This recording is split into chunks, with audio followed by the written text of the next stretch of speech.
حاکم نویه ادمیرالز کشور سانت پتربورگ روسیه با نشر چند عکس در صحیفه‌اش در شبکه کانتاکت خبر داد که با مهاجر ازبک اولمجان ابراهیموف برای نجات آدمان از سوختار لباس کوری راهروبی و همچنین یک نقاشی را به گفته او کودکان مخصوص برای این راهرو به قهرمان کشیدند توفه کرده است. اولمجان ابراهیموف برای توسط لوله ها چالوکانه به قبط سیم بینو برآمدن و با کمک ساکنان شتافتنش حتی چلاویک پاوک نام دادند و اما توفه‌های برای این مرد قهرمان انتخاب کرده رئیس نویه بسیاری ها را ناراضی کرد. کارگران سرگی اورچوک را اجرا دادند که نخود برای قهرمانی با جای اردن مدال و مکافات ارزشمند به او لباس کوری توفه کنند.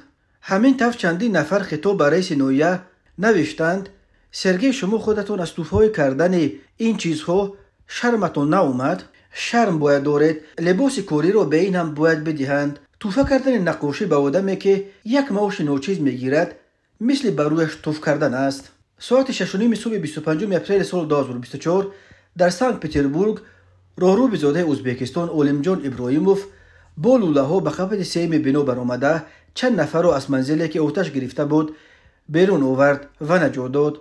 لحظه به واسطه لوله ها چالوکانه با کمک آدمان شتافتن او را کدامی از راهگذران ثبت و در اینترنت نشر کرد. این ویدیو به یکی از ویدیوهای پرتماشابین روزهای اخیر تبدیل یافته است. او قهرمان واقعی است می نویسند تماشابینان این ویدیو.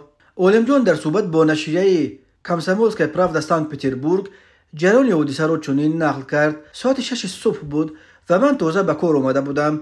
دیدم که از تریزه یک خانه علنگه آتش به هوا خیسته است. زود به اداره سوختار خاموش کنی زنگ زده خبر دادم. تا زمان رسیدن آنها سوختار چنان دامن گسترده بود که آدمان از تریزه بیرون شده خود را از کارنیز آویزان کرده بودند. دیدم که زنک‌ها داد و فریاد دارند و میخواهند خود را از قبط سیم بنا به زمین پرتایند. من اول از پایان به آنها گفتم که خود را نپرتایید، شما را حالا نجات میدهند. ولی دیدم که آنها همانو داد و فریاد دارند. به خود گفتم که باید به کمک آدمان بشتابم و اولمجان به قبط سیم بنا برآمده و به زنهایی که دیگر مجال خود را نگاه داشتن در کارنیز نداشتند کمک کرد تا به لوله او بچسبند. در این لحظه سوختار نشانها نیز بالاخره زینه‌پایه خود را گذاشتند و اولمجان به زنها کمک کرده آنها را با زینه‌پایه تا پایان فرآورد.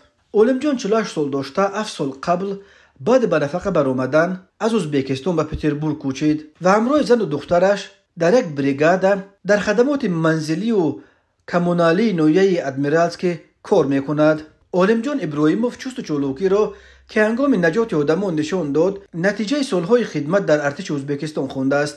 من در ازبکستان 15 سال در صف نیروهای دسانتی خدمت کردم. مشق بوکس هم کردم و از این رو از بس که از لحاظ جسمانی تمرین خوب دیدم در آن حالت توانستم زود واکنش کنم. من می توانستم در پایان بایستم و آنهایی را که داد و فریاد داشتند تماشا کنم.